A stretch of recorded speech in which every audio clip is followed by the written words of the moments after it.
How to use Jollibee kiosk machines to order.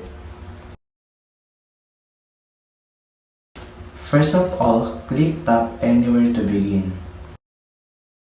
Second is, click on what you want to order in the menu screen.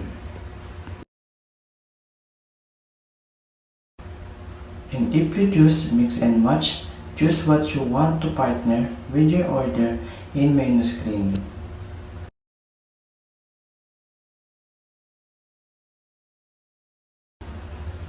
Third is, if you're done selecting and you're done clicking, click Review plus Pay Order.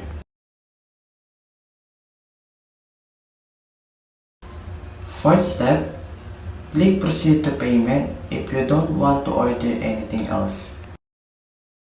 Fifth step, click Dine In if you want to eat there, or click Take Out if you want to eat at home or anywhere.